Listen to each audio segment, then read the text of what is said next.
Testnet was really testing the validator network, creating tables, inserting data through them, making sure we come to consensus, making sure our chain can witness and secure and sign all the inserted data, getting data in. But Mainnet of the space and time network was about getting data out.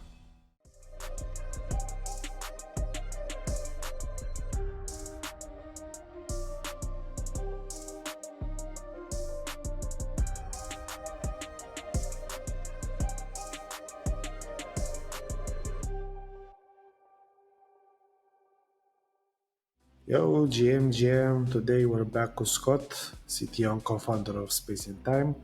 Scott's the first guest to return for a second round. The last time we spoke, Space and Time was still in testnet. Now the protocol is live on Mainnet, and a lot has happened since. From ZK-proof benchmarks and enterprise integration to a Grayscale trust and real-time cross-chain indexing. But we're gonna get into all it, mainnet lessons, validator incentives, proof of SQL, and what's next for decentralized data and AI. Scott, great to have you here, my man. How are you? Great to be here. Thanks for having me back on. Always great to talk to my friends at BlockHunters. Great to have you, Scott. A lot of time has passed since the testnet, and I really wanna see what were the biggest takeaways from testnet and how did they shape the actual mainnet. Yeah, man, testnet just revealed a lot of bugs, as always, as it should. That's what it's designed to do. Bugs that we were able to fix before launching Mainnet. But most importantly, it was a chance to scale test the throughput of the network with a high data volume, loading a lot of real-time Ethereum data through the testnet of SXT chain, stress testing the validator network, and seeing like how much data we can push through. For those that don't know, Space and Time is a decentralized database that essentially accepts inserted indexed data collected by our indexer network from all these other chains.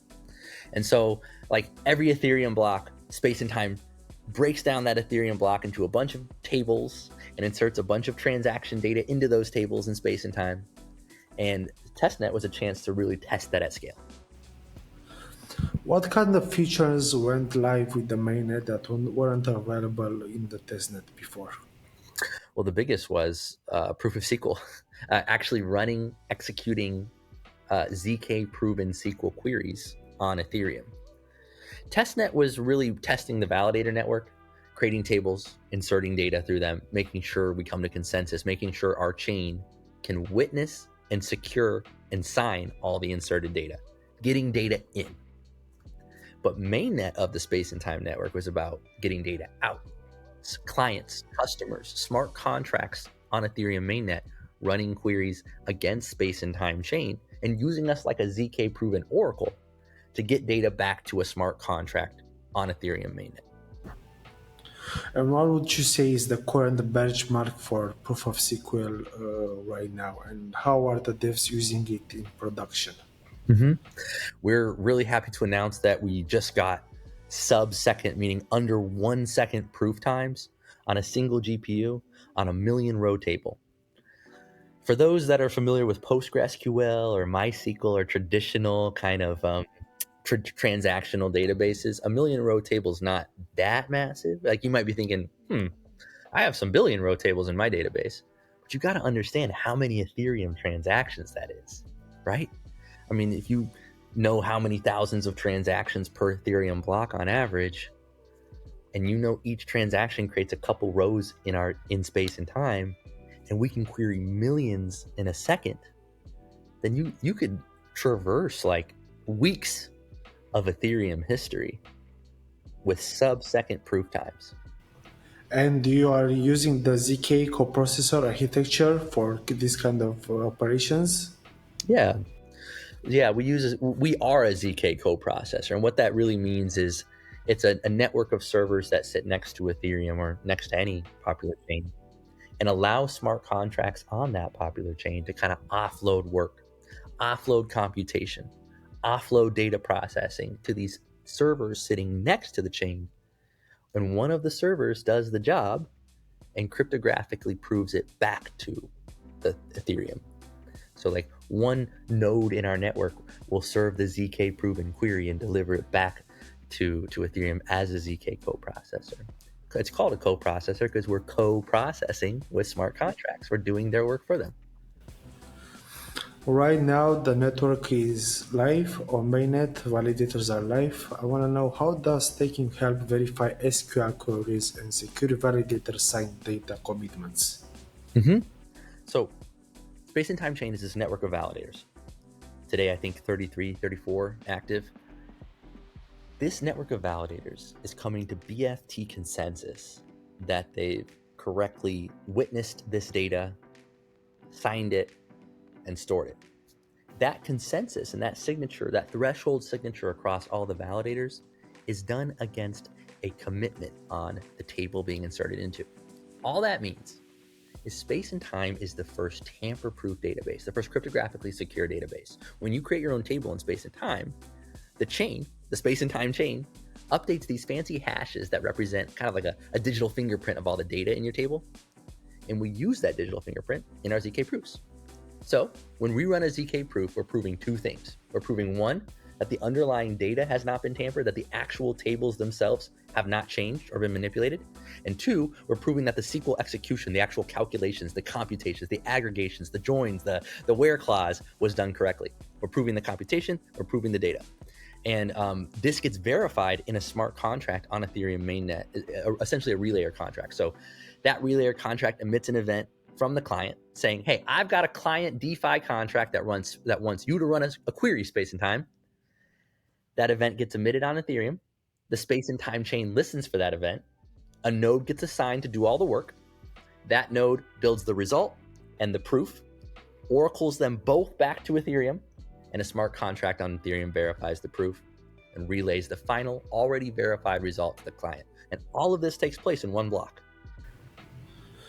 And as you said, since the network is live, validators are live, also you have a token. The distribution of the X60 token is very large. But what exactly is a token's role post mainnet? Yeah, so token's all about utility for the network. You have to spend SXT to create a table, to insert data into that table, and to query data from that table. You don't actually need to literally go out and purchase SXT. You could spend in USDC, and we on the back end swap to SXT for you, and we pay out the node operators of the network and the stakers and the validators. Like the Space and Time chain will accept payments in almost any token, swap to SXT, and reward the stakers and validators for that work. So basically, all the rewards go to the stakers, the delegators, and the commission for validators. But does the chain have any kind of an inflation, or only or only real yield? Today, we have real yield plus subsidies, but that subsidies will go away. And how does protocol design mitigate validation centralization risk? What's the long-term validator target? I've always thought there's a sort of a target number where economically it makes sense for the network to support that number of validators, but it's not so massive that you're just giving away rewards that don't really buy security.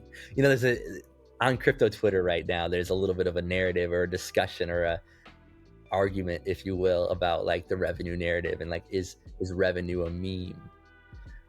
But what I would say is what's most important for us is just driving real utility and real consumption to the token.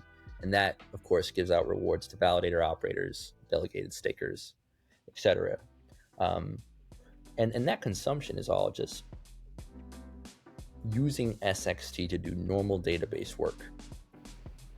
Yeah, so basically you can think as a Space and Time as a Web2 app. It's just decentralized.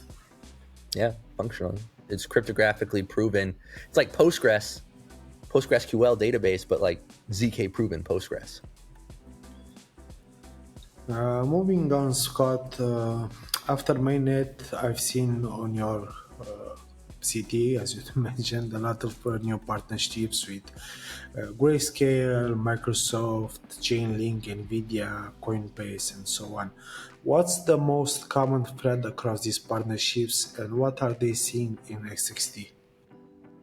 Yeah, we kind of have a double strategy.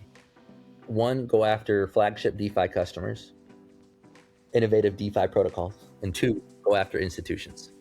And we're honestly making a lot more progress on institutions than we are on DeFi yet, because we just started working on DeFi, really with our mainnet. Now it's like, okay, you can now a DeFi contract can run queries on chain. So we're beginning the sort of the heavy BD effort of like pushing space and time solution through the DeFi market.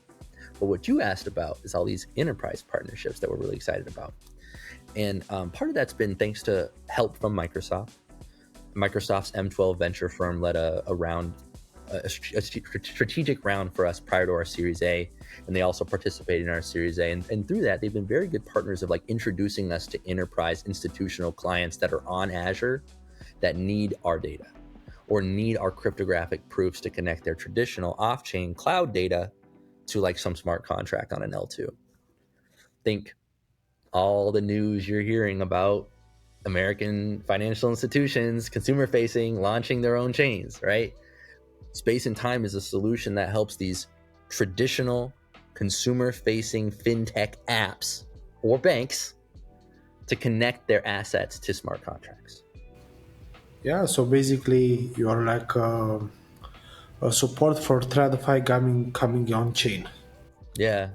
It's because all of this data of all the stocks that you trade through Robinhood or your assets and bonds that you have in your Fidelity account, that's all in just a traditional centralized database, a SQL database. Whether people realize it or not, like Fidelity runs its business on a SQL database, step 17 of them, but all SQL databases. And they need to get that data from those SQL databases to a smart contract on Ethereum safely, securely, without internal employees manipulating or external partners or bad actors manipulating that data. Talking about institutions, I think from my point of view, the partnership with the Grayscale is one of the biggest, and I want to know how does this change the institutional access to the ticker XXT? I'll give you a short answer and a long answer. The short answer is I have no idea. I'm not an expert on ETFs. I really don't understand that side of the business that well, and I wish I did because it's so interesting to me. Like how these assets become like NASDAQ traded ETFs over time. Like there's sort of a graduation of like ETF quality from like ETP to ETF to like NASDAQ traded. But the long answer is we have been extremely focused on bringing SXT to hedge funds, liquid funds, institutions, any institutional players that can essentially leverage the utility of this decentralized database, right? That this token has real utility, and there are institutional players that want to rent the database, right? That want to rent the windmill, as we say in America, or meaning owning SXT is owning a piece of this decentralized database and its gas revenue, as you know, as a SXT participant and validator operator yourself. So when we bring SXT to a traditional market through a trust like Grayscale, that's allowing accredited investors who aren't necessarily on chain, they don't got a hot wallet with ETH ready to buy SXT off of Aerodrome on Base. In fact, they don't even really have an institutional centralized exchange that they're buying through. They're going to buy through the traditional market the same way they buy ETFs. And so this just brings that exposure to the SXT token that you wouldn't get otherwise. Like I have a Interactive Brokers account. It'd be pretty cool to be able to trade SXT there and not just in my Coinbase account. Yeah, I mean, at the end of the day, it's all about distribution, right? Because in crypto native, in everything crypto native, you have the same platforms. So you have Binance, you have Kraken, you have Dexes, but it's limited, right? Because these kind of tools, we're just a small hand of people that are using it. It's just, the normal people outside of our bubble don't know how to use this. I mean, I had a friend the other day who used Polymarket, bet on something, made some money. He didn't know how to get the USDC out of there and into his bank. He doesn't use crypto. Right. Yeah. Yeah. I think your dad, your mom, they're not going to be swapping on Aerodrome with a hot wallet. It's going to be an ETF, or it's going to be Robinhood, or some consumer-facing traditional stock market app or vehicle that brings the SXT utility. Now, I think a lot of people, when they saw the Grayscale announcement and they saw that we had partnered with Grayscale to bring SXT to the institutional market, they were kind of surprised because, like, hey, SXT is an incredible project with great backing and a really strong team that built real new primitives and good tech, but they're pretty small. Like the total value of this network is still growing. It's still very nascent. It's still very early. And traditionally, Grayscale is focused on the 5 to 20 billion range of projects. But I think what they see in space and time is a very unique opportunity to bring an enterprise grade solution that has enterprise grade utility. So it's like, hey, space and time is building something that, yes, is nascent, yes, is early, and yes, is just beginning to grow, but it's the quality that they want to see out of the crypto market. If that makes sense. And also regarding the partnership with Microsoft Fabric, how does this unlock enterprise AI for data in teams? This My kind of co-founder integration. Nate was adamant about 2 years ago that we go put all of our index data on like Azure Blob or in Azure Storage or consumable by Azure's native databases. And I'm like, Nate, my dear friend, like, we're building our own database. We don't need to dump all of our data into Azure. We can, but like, it's not gonna, you're missing the point. And he's like, no, we're putting that darn data in Azure, whether you like it or not. And I think that was one of the smartest moves or aggressive pushes from my co-founder Nate, because what that led to was a real strong engineering partnership with Microsoft, where they had their AI Azure lab. The Azure AI lab engineers come alongside us and help us build really sophisticated natural language to SQL capabilities and like a really easy NL to SQL system. And then they helped us accelerate getting these 100 terabytes of blockchain data into Azure Blob and into Fabric and consumable by all of the native Azure databases that run on Azure Fabric. So now any Azure database can consume space and time's index data, meaning any enterprise institutional customer building on Azure that uses all these cloud databases can now consume our data through them. And this was big because we needed something to come to Microsoft and say, hey, you've been a great partner to us. You've invested, you've introduced us to a lot of institutional clients. You've even given us free compute. It's time we actually return the favor and put something really special on Azure.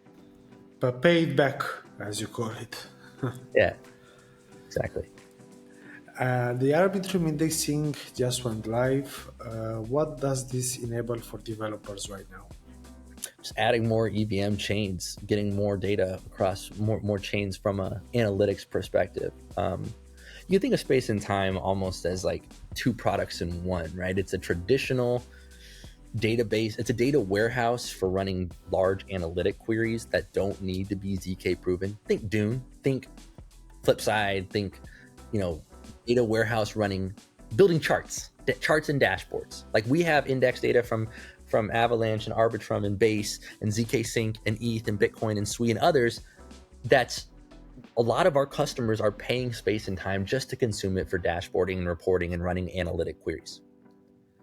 More importantly, where this decentralized database, this blockchain that serves cryptographically proven queries, which are a little more expensive and a little slower, but they have a use case, right? So you as a developer, you're like, all right, if I'm just powering my front end, like powering my dashboards, I'll use space and time's data warehouse engine. If I'm running ZK proven data queries that deliver results to my smart contract, I'll use the chain's ZK query engine. You can almost think about it as two query engines in one.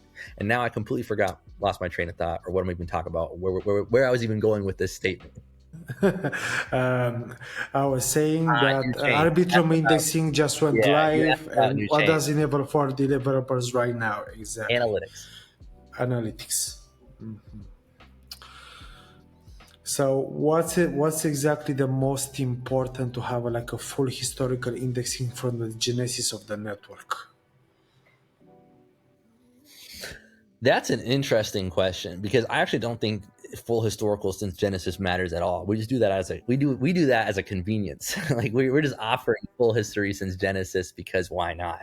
You might as well. It might as well be comprehensive. But I don't think most people need it. Like most developers are looking up max 1 month of data, 2 months, 3 months. There's some Dune charts and like chartboarding, dashboarding analysts where you might want to look up like all activity since Genesis on like a, hey, show me total, cumulative wallets that have joined the chain since Genesis. Sure. But the majority of actual app development, I'm not talking about Dune dashboards. I'm talking about people building apps. They're only querying about a month of data from space and time. So if you think about Just 1 month, okay. Because if you think about it, like everything's real time in crypto. Like you don't give a shit about the market 3 months ago. It's irrelevant. Like you don't care. It's gone. You might want to know things that happened 29 days ago to reward someone for something they did over the last month. Like giving an airdrop or something for show me all activity. stakers who have staked at least this amount for at least 30 days. Space and Time can run that kind of ZK proven query, deliver the result to a smart contract, and now a claimer can claim a trustless airdrop because of these ZK proven queries. Great example. Talking with you right now, I'm thinking with the help of Space and Time, maybe you can actually make some automatic trading bots. Way ahead of you, brother. So you're going in that direction? As a hobby, as a fun vibe coding on top of Space and Time, yes, of course. Like our whole team on weekends is trying to vibe code as much as we can with this data that we have and build new experiences with this data. And I think one of them will obviously be bots making market decisions with market data. Like I'm cooking up a little weekend project for a hobby project on top of Space and Time where bots make decisions on Hyperliquid about which perps to short based on like unlocks. That's a bot doing deep research about upcoming unlocks and then kind of guessing which short perp to pick. And that all gets market data from Space and Time. Yeah, and also if you can put if you can track James Wynn when he puts a long, just short him. Exactly. That's a foolproof strategy. You cannot lose. Exactly. This year, Space and Time basically has split into two. So you have the Foundation and Make Infinite Labs. What are the roles for the both of them? Yeah, so the labs entity is an American engineering firm with mostly American engineers, although we have folks all over the world, India, Germany, Poland. And that Make Infinite Labs, our American engineering firm, is a software development firm that contributes software to the Space and Time chain and also contributes open source software to other protocols as well around the Space and Time chain. For example, like the labs entity just built like a really sophisticated, really powerful vibe coding studio for like vibe coding on top of our data, for vibe coding little mini apps that use our data. And that came out of the labs entity. They're contributing to SWE, they're contributing to ZK Sync a little bit. They're contributing to protocols that matter and mainly contributing to Space and Time chain. And then of course the foundation, which I work for, I'm leading engineering on the foundation side, is kind of commissioning the grant program, keeping the chain operational, working with awesome node operators like yourselves, BlockHunters, and kind of ensuring that we have a robust economy around our chain. So very different roles, right? Operating the chain versus just building raw open source software that contributes to the chain from the labs entity. You've mentioned earlier that Make Infinite Labs is an American company. Can we see actual improvements since you have a pro crypto administration right now? What kind of improvement?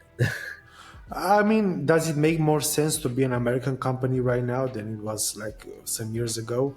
Oh, that's such a good question. It's something we debate among ourselves almost every day. Like, how American do we want to be? I say that jokingly. I say that tongue in cheek. Yeah, it's something we think about all the time. The short answer is things are going to be amazing until 2028. And then the pendulum will swing. The American pendulum swings crazy. It's just swinging back and forth, right? And right now it's swung very far to one side. And I'm terrified it'll swing right back in 2028. And when it does, all this positivity around the market structure and legal structure and the SEC regulatory structure and the environment may kind of revert, right? In some sense, in 2028, in 2029, 2020, 2030. So let's party till then. Yeah. Make the most of it. Build while you can. Exactly. And I know basically the Democrat Party is very pro climate, so everything that you do in that direction, mining, and that doesn't really make sense with their strategy. Yeah, I think we're gonna have a great 3-4 years, not because I'm some fan of our president, but because he's a fan of crypto. But beyond that, we could be in for some serious trouble if the pendulum swings back the other way, which it will. Yeah, I mean that's crypto. You have to adjust every time. And when I say we could be in trouble, I mean we as an industry. Yeah, we are as an industry, exactly. Yeah, I want to make that what I'm very saying. clear. Yeah, of course, of course. You've mentioned this a little bit earlier, but I want to know how does exactly space and time generate revenue, and what is the ideal customer or client? Yeah, you can think about network fees as a payment from a client in SXT to do normal database stuff. Create a table, insert data, run a query. It's really, sure, there's other stuff you can do, both on space and time and with a traditional database. But if you boil it down, it's just create a table, insert data, run a query. And all three of those operations costs SXT as a utility token. So a client, whether on Ethereum or on Base or on SXT chain itself, is paying to execute a query. They're essentially giving SXT to the staking network, right? To the validators and delegated stakers that have delegated to the validators. And this is more like a detail, but when they are paying, on what network are they paying if they're Ethereum customers? Whatever network they're calling us from. Think about it almost like an oracle, almost like Chainlink, right? Chainlink's deployed to so many different chains. You can build on Berachain and call Chainlink. You can build on ZK Sync and call space and time. Uh-huh. So right now, who's gaining more traction? DeFi, enterprise, AI? Who is the biggest customer right now? Oh, you're asking about customers. We're definitely focused on DeFi. I think for space and time specifically, Onchain, like aside from institutionals and aside from like fun kind of enterprise grade solutions, specifically Onchain, it's all DeFi. And the reason is because where you need ZK proofs is when you're securing a lot of value on chain. Like if you're not securing millions to billions of dollars of value through your protocol, you don't really need ZK proofs, right? It's a security. People forget, like people think and constantly hyper focus on ZK for privacy. Yes, ZK is useful for privacy, but people forget ZK is actually most used today in production on chain for security, for cryptographically proving that things have not been hacked or tampered. Where space and time comes in, and where you need space and time as a solution, if you need to run queries from your smart contract that are actually securing value on chain, whether that's $100,000 of value or $6 billion of value, you need ZK proofs as extra security. And so you asked, Scott, where's the biggest growth opportunity? Where are your biggest customers? It's DeFi developers that are securing lots of value and want to build with data, but know that that data cannot be the reason their protocol gets hacked. Makes sense. Looking ahead, Scott, what's on the roadmap for the next 12 months or the next 4 years, 3 to 4 years, as we've mentioned earlier, the good years?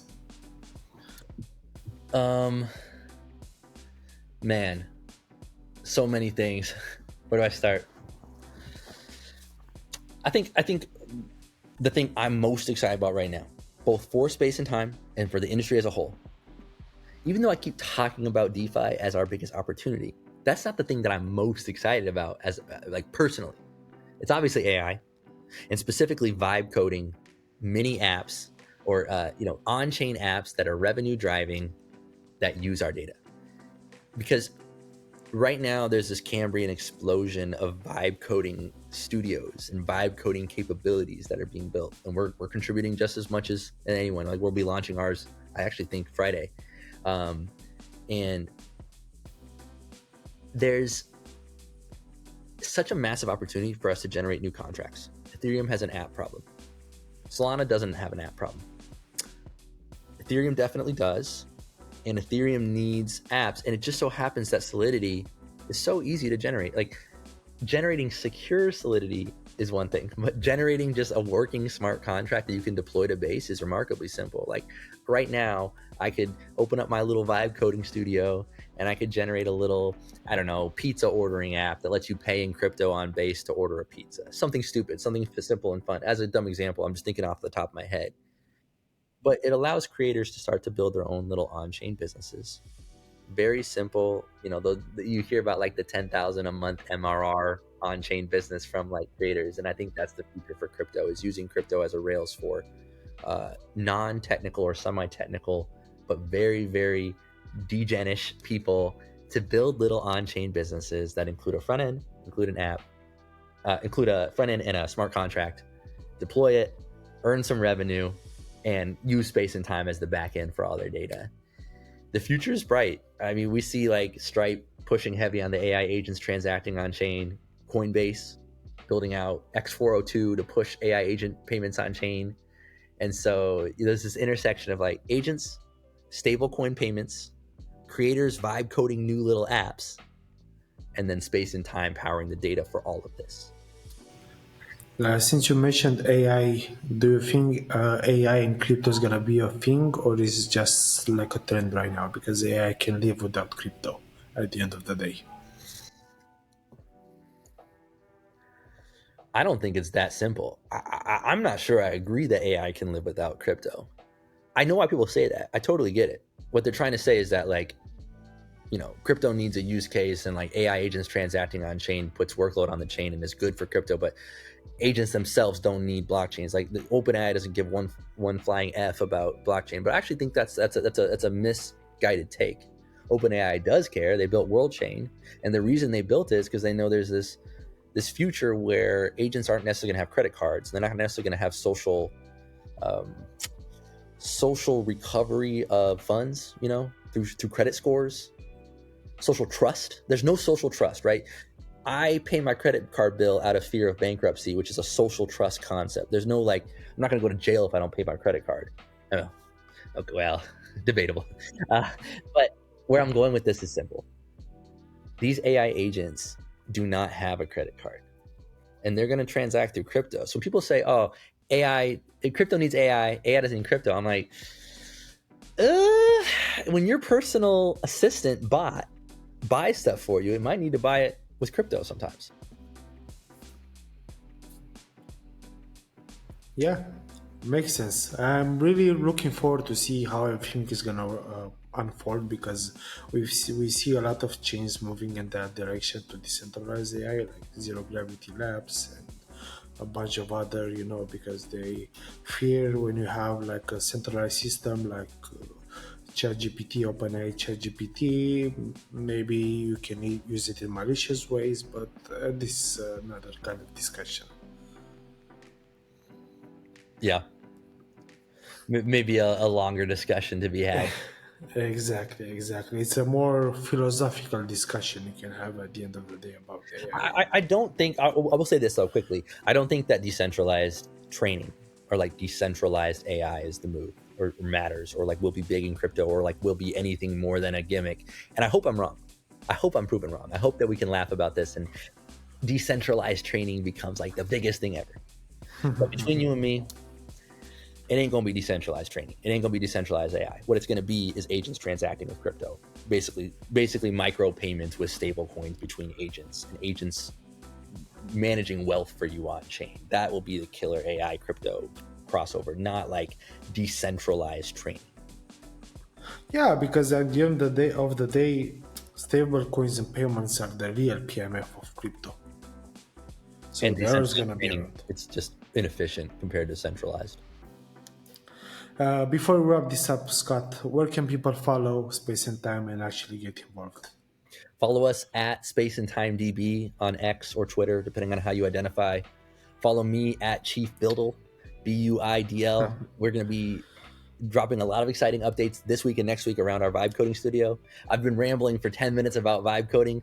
Let's get you vibe coding on top of Space and Time. So follow at Space and Time DB.